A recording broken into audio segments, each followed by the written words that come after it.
বাংলায় নজর রাখবো। ছেলে না হওয়ায় খুন, মর্মান্তিক ঘটনা। বেলেঘাটায় মহিলার রহস্য মৃত্যু, শ্বশুরবাড়ির বিরুদ্ধে খুনের অভিযোগ। এর আগে 2 মেয়ে হওয়ায় লাগাতার অত্যাচারের অভিযোগ, আর 3 বছর ধরে অত্যাচারের অভিযোগ করছেন মৃতের বাবা। মৃত্যুর আগে ফোনে বাবাকে অত্যাচারের বিবরণ, পরিকল্পিত খুনের অভিযোগ মৃতের পরিবারের।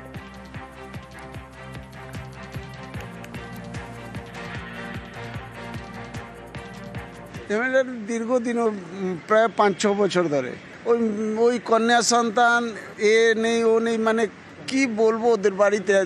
হ্যাঁ, অনেকবার আমি মিটিয়েছি, পাড়ার লোক মিটিয়েছে। একটা কোনো মেয়ে আছে, ডিভোর্সি মেয়ে, তো ও বলছিল যে তুমি ডিভোর্স দিয়ে দাও। ও মেয়েটাকে আমার মেয়ে ফোন করেছে। হ্যাঁ, ওরা বলছে এটা সুসাইড কেস, সবাই বলছে সুসাইড কেস। আমি এটা মানতে পারছি না, এটা সুসাইড হতে পারে না। আমার মেয়ে যখন আমি বলছি আমি এসে গেছি, তখন কেন সুসাইড করতে যাবে? মেনলি এদের প্রবলেম হয়েছিল, মেয়েটা 2 কন্যা সন্তান জন্ম দিয়েছিল। বছরখানেক আগে একবার মানে ছেলের বিয়ে দেবে এরকম একটা প্রস্তাব দেওয়া হয়েছিল। দীর্ঘদিন যাবৎ টর্চারিং চলতো, মানসিকভাবে শারীরিকভাবে মারধর করতো স্বামী। কালকে যখন ঘটনাটা ঘটেছে তখন বাড়ির পাশের থেকে ফোন করেছে মেয়ের বাবাকে। মেয়ের বাবা তখন শিয়ালদা ওদের মাছের ব্যবসা দোকানে ছিল। সে তখন বাসে করে ওখানে পৌঁছায়। তো ও বলছে আমি দেখা করব, বলতে বলতে মেয়েকে ও ফোন করে দেয়। বাবা যখন ভিতরে ঢুকে গেছে, এই ঘর থেকে এসে ওই ঘরে ঢুকে জোর করে ঢুকেছে, তখন দেখে যে মেয়েটা ওই ছেলেটার মানে রোহিতের কোলে মাথা রেখে পড়ে গেছে। পরিকল্পিত খুন। ওরা বলছে হ্যাঙ্গিং কিচ্ছু না। মেয়েটাকে যখন দেখেছে ওর বাবা, ওর স্বামীর কোলে। ভাবুন, এই যুগে দাঁড়িয়েও এই রকম মর্মান্তিক ঘটনা, যেখানে ছেলে হয়নি তাই পরিকল্পিত খুন, অভিযোগ পরিবারের এমনটাই। শ্বশুর বাড়ির বিরুদ্ধে অভিযোগ।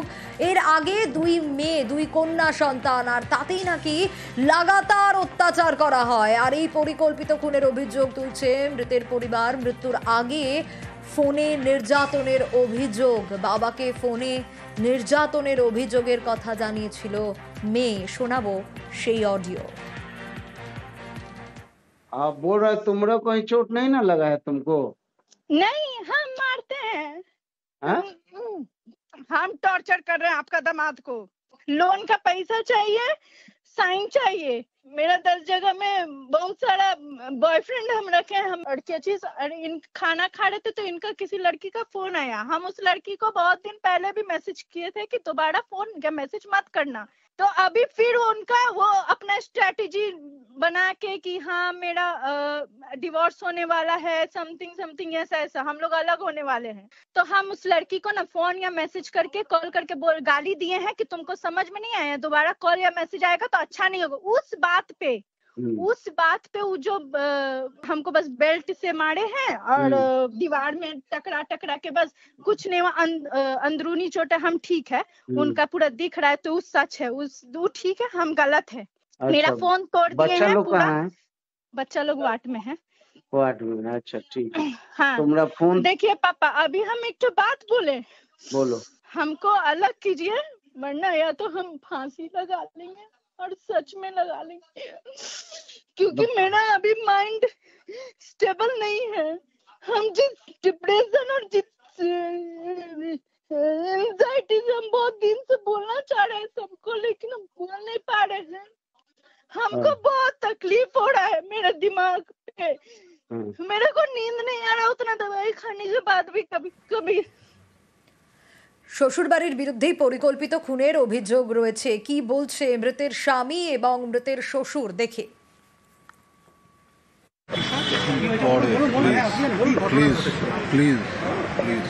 মারধরের অভিযোগ করছিল আপনার বিরুদ্ধে, আপনি করেছিলেন মারধর?